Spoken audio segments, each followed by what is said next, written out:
ఇక ఎప్పుడు విషం జిమ్ముతూనే ఉన్నటువంటి దాయాది దేశం పాకిస్తాను మన దేశం మీద చేసిన ఉగ్ర దాడికి కారణమైన పాపిష్టి పాకిస్తాన్కు సుక్కలు చూపించే పనుల మన భారతదేశం తయారైందుల్లా కీలెరిగి వాత ఎట్లా పెట్టాలనే ఆలోచనలలో గట్టిగానే చేస్తున్నది. ఇక ఇందులో భాగంగానే ఆ దేశంలో ఉన్న అన్ని దౌత్యపరమైన సంబంధాలను తెంచుకోవాలని చెప్పి డిసైడ్ అయ్యింది.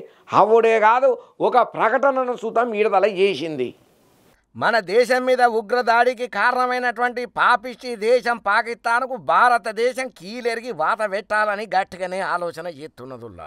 ఇక ఈ నేపథ్యంలో ఆ దేశంలో ఉన్న అన్ని దౌత్యపరమైనటువంటి సంబంధాలకు తెగదెంపులు వలుకుతున్నది. తెగదెంపులు చేసుకునే తట్టుగానే పక్కాగా ఆలోచనతోటి ఉన్నది కేంద్ర సర్కారు. అంతనే కాదు, మన దేశంలో పాకు దౌత్య ఆఫీసులలో పనిచేస్తున్నటువంటి 50 మంది పాకు దేశస్తులను 30కి తగ్గిస్తున్నట్టు ఒక ప్రకటన కూడా విడుదల చేసింది.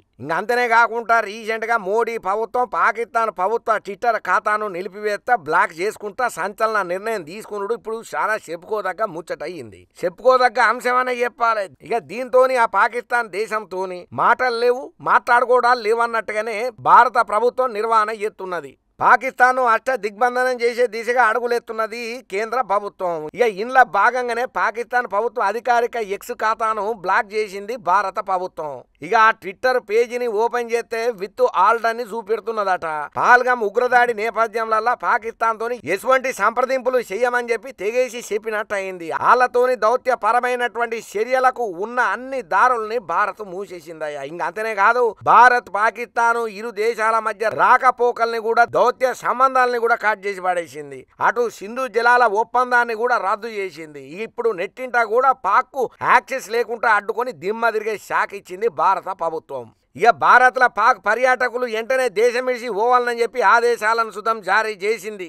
ఇక ఇంకోవైపు ఉగ్రవాదుల కోసం ఏటా సాగుతున్నది. జమ్మూ కాశ్మీర్లా బరాముల్లా జిల్లాల ఎల్ఓసి వెంబటి సొరబాటు ప్రయత్నానికి భగ్నం చేసినట్లు భారత సైన్యం చెప్పింది. ప్రస్తుతం ఈ ప్రాంతంలో ఆపరేషన్ జరుగుతున్నదని ఎల్లడిక జారీ చేసింది. ఇక ఈ రోజు డిఫెన్స్ మినిస్టర్ ఆధ్వర్యంలో అఖిలపక్ష భేటీ కాబోతున్నది. ఇంకంతనే కాదు, ఈ భేటీలో భారత ప్రభుత్వం తీసుకుంటున్నటువంటి చర్యలను ప్రతిపక్షంతో పాటు ఇతర పార్టీలకు కూడా వివరించే అవకాశం లేకపోలేదు. దేశ భద్రత దృష్ట్యా అన్ని పార్టీలు కేంద్రంలో ప్రభుత్వానికి బేషరతుగా మద్దతు ఇయ్యబోతున్నట్టుగా తెలుస్తున్నది. ఏదేమైనా ఏ మతం చెప్పలేదు, ఏ గ్రంథం చెప్పలేదు ఇట్లా మందిని చంపమని, అన్యాయంగా అభాగ్యులను పొట్టన పెట్టుకోమని.